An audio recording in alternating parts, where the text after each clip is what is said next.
Good morning बच्चों। आज हम कक्षा 7वीं में सामाजिक विज्ञान के अंतर्गत इतिहास का अध्ययन करेंगे। इतिहास का आपका चौथा अध्याय, जिसका शीर्षक है दिल्ली सल्तनत का विस्तार। इसके पहले वाले अध्याय में हम लोगों ने दिल्ली सल्तनत की स्थापना के बारे में अध्ययन किए थे। दिल्ली सल्तनत की स्थापना किस प्रकार से हुई थी, मतलब वहाँ पर सल्तनत जो तुर्क सुल्तानों का शासन किस प्रकार से यहाँ पर आया, और फिर धीरे धीरे उन लोगों ने अपने साम्राज्य का विस्तार किया। उसी में हम लोगों ने गुलाम वंश के बारे में पढ़े, और गुलाम वंश में कैकुबाद के बाद यहाँ पर बलबन के बाद जब बलबन की मृत्यु हो गई तो कैकुबाद आया, लेकिन उसके बाद यहाँ पर गुलाम वंश की समाप्ति हो गई थी। तो आपकी पुस्तक में वही है कि पिछले पार्ट में हमने दिल्ली सल्तनत के स्थापना के बारे में पढ़ा था, और हमने पढ़ा कि सल्तनत में बड़े अधिकारी सुल्तान के दरबार में नहीं रहना चाहते थे। ये तो स्वाभाविक सी चीज़ है कि गुलाम वंश जो चल रहा था उस समय ये था कि शासक जो सुल्तान था उससे दबकर रहना नहीं चाहते थे। वहाँ के जो सरदार थे, अधिकारी लोग थे, वे सरदार मतलब सुल्तान से दबकर नहीं रहना चाहते थे। और हमने यह भी पढ़ा था कि सुल्तान के अधिकारी गांव से लगान इकट्ठा नहीं कर पाते थे, और उसके लिए जो समस्याएं खड़ी हुई थी उसके लिए जो सुल्तान थे वहाँ के, उन लोगों ने उन समस्या का समाधान भी किया था 40 योग्य गुलामों को नियुक्त करके। यहाँ तक तो हम लोगों ने पढ़ा था। फिर यहाँ पर हम जानते हैं कि गुंजन और मनोरमा के स्कूल में जानने के लिए, मतलब यहाँ पर जो पाठ है उसमें बच्चों स्कूली बच्चों का जो विचार विमर्श हो रहा है उसी के आधार पर इस पाठ में बताया गया है कि हम जानने के लिए गुंजन और मनोरमा के स्कूल में जाएंगे। और गुंजन और मनोरमा जो कि 7वीं कक्षा की छात्रा हैं, आज उन लोग के किस कक्षा में इतिहास का अध्ययन करवाया जा रहा था, तो उनके सर ने बताया कि बलबन की मृत्यु के बाद सन 1290 में यहाँ पर का जो शासक बना था वो था गयासुद्दीन, जो जलालुद्दीन खिलजी। जो बलबन के बाद यहाँ पर खिलजी वंश आया था, मतलब गुलाम वंश के बाद यहाँ खिलजी वंश आया, और उनका जो प्रथम शासक था वो था जलालुद्दीन खिलजी था। जलालुद्दीन खिलजी बहुत ही एक तरफ से देखा जाएगा महत्वाकांक्षी, क्षमाशील और उदारवादी था। आधार बनाकर वह शासन करता था कर रहा था, और लेकिन कुछ ही सालों के बाद, क्योंकि वो अपने शासनकाल में उदारता और जो उसी को आधारशिला बनाकर वो क्या कर रहा था, वहाँ पर शासन कर रहा था। लेकिन कुछ उसी के भतीजे ने उस पर षड्यंत्र रचा और रचकर उसको जान से मार दिया, मतलब उन्हें मरवा दिया। फिर गुंजन ने पूछा कि गुरुजी हम मतलब ये जितनी भी घटनाएं होती हैं इतिहास के बारे में, जितनी भी घटनाएं होती है, ये सब सारी चीज़ें हमको कहाँ से पता चलता है। तो गुरुजी ने बताया कि सारी घटना के बारे में हमको जो प्राचीन काल में जो शिलालेख है, ताम्रपत्र है, स्तंभ लेख है, उसके बारे में पता है, उसके बारे में और खनन के माध्यम से जो वस्तुएं हमको मिलती हैं उसी के आधार पर हमको पुरानी बातों के बारे में पता चलता है। और एक चीज़ और है कि यहाँ पर जो उस समय लिखी गई पुस्तकें होती थी वो उनके बारे में, उनको अध्ययन करने से हमको उस समय के बारे में पता चलता है। तो शिक्षक ने कहा दिल्ली के सुल्तानों में शिलालेख तो बहुत ही कम मिलते हैं। उस समय जो दिल्ली के सुल्तान थे उस समय का जो शिलालेख वहाँ पर बहुत कम मिलता है, लेकिन उनके दरबार में रहने वाले इतिहासकार, कवि और उनके द्वारा जो लिखी गई पुस्तकें थी उनके बारे उसका अध्ययन करने से हमको उन लोगों के बारे में जानकारी प्राप्त होती है। और जो कि बाकी राजाओं के बारे में बहुत कम, यहाँ पर बहुत कम या नहीं के बराबर जानकारी मिलती है।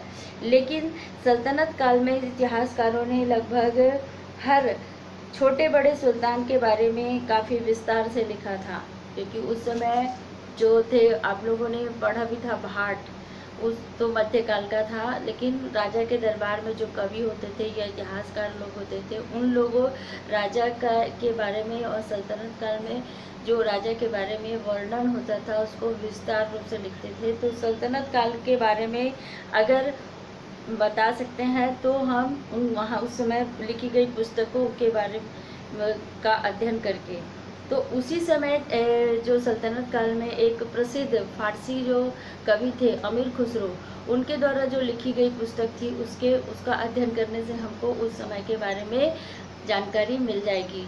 और एक कवि थे जो कि जिनका नाम था बर्नी, जिन्होंने तारीख फिरोज शाही नामक पुस्तक लिखी, जिसमें सल्तनत काल के बारे में विस्तृत जानकारी हमको उसमें से मिलती है। अब देखते हैं इसमें अलाउद्दीन खिलजी का शासन किस प्रकार से था। अलाउद्दीन खिलजी दिल्ली में किस प्रकार से अपना वर्चस्व स्थापित कर सका। बच्चों, अलाउद्दीन खिलजी ने 1296 में दिल्ली का सुल्तान बना और वह बड़ा ही महत्वाकांक्षी तथा सल्तनत को सुदृढ़ बनाया था। उसका सल्तनत बना, यहाँ पर सुल्तान बनने के पहले वह दक्षिण में और देवगिरी राज्य में को हराया था और वहाँ से काफ़ी धन लूटकर यहाँ पर लेकर आया था। उसका उद्देश्य ये नहीं था कि वहाँ पर अपने राज्य का विस्तार करना, बल्कि देवगिरी में एक से कई बार वहाँ पर उसने आक्रमण किया और वहाँ से जो जितने भी धन थे उनको लूटकर फिर वापस दिल्ली में आ गया।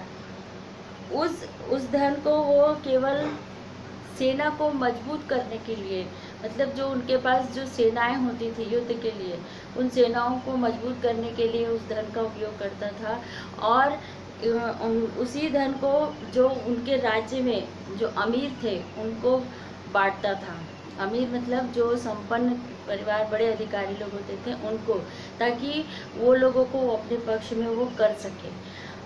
धन मिलने के बाद जो बड़े अधिकारी या फिर अमीर लोग थे वो राजा की बातों को मानने से इनकार नहीं कर पाते थे, क्योंकि उनको धन मिलता था तो वो राजा के तले दब जाते थे। तो इस प्रकार से अलाउद्दीन खिलजी ने एक उपाय किया जिसमें देवगिरी से जो धन प्राप्त हुआ था उसको वो सेनाओं को मजबूत करने के लिए और फिर जो उनके राज्य में जो अमीर थे उन लोगों को मजबूत करने के लिए उन्होंने उस धन का उपयोग किया और जो अमीर थे वो राजा के बातों को मानते थे। इस प्रकार से वे अपने शासन को चलाना प्रारंभ किया था। फिर मनोरमा पूछती है, तो क्या अमीरों ने उसके खिलाफ कोई भी विद्रोह नहीं किया? क्योंकि इसके पहले वाले जो अध्याय में हम लोगों ने पढ़ा था कि 40 योग्य गुलाम रखे जाते थे जिनको इक्तादार कहा जाता था, और इक्तादार लोग ही वो कर लेने का काम, ये सारे काम करते थे। तो यहाँ पर उसने पूछा कि क्या राजा के खिलाफ उन लोगों ने विद्रोह नहीं किया? तो गुरुजी ने बताते हैं कि नहीं, क्योंकि उस समय जिस प्रकार से अलाउद्दीन खिलजी ने व्यवस्था की थी अपने राज्य में, उस राज्य में जितने भी अमीर थे उन लोगों को शराब पीना, शादी ब्याह में जाना, कोई उत्सव में जाना या फिर एकजुट होकर बात करना, ये सारी चीज़ें मनाही थी उनको। किसी भी तीज त्यौहार को भी वो समूह बनाकर नहीं कर सकते थे और उनके पीछे सुल्तान का एक जो जासूस होता था वो हमेशा लगे रहता था, जो पूरी बात की जानकारी अलाउद्दीन खिलजी तक का पहुंचाता था। इसके कारण से वे लोग राजा के खिलाफ विद्रोह नहीं कर पाए थे। अब उसके बाद देखते हैं यहाँ पर देखो राज्य का विस्तार। अलाउद्दीन के पास जो ताकतवर सेना थी वो अनुशासित थे, अमीर थे और उनका उपयोग उन्होंने नए राज्यों को जीतने के लिए किया था।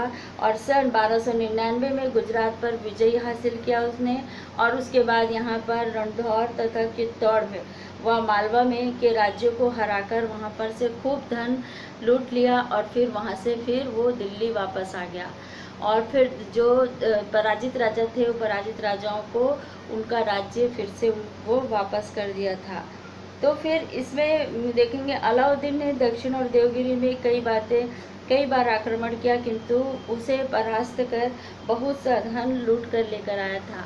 देवगिरी में बार आक्रमण कर के वो वहाँ से जितना भी धन था उसको लूट कर लेके आ गया, लेकिन उसका उद्देश्य ये था कि वहाँ से धन को लूट कर लाना, बल्कि न कि वो अपने साम्राज्य का वहाँ पर विस्तार करना चाहता था।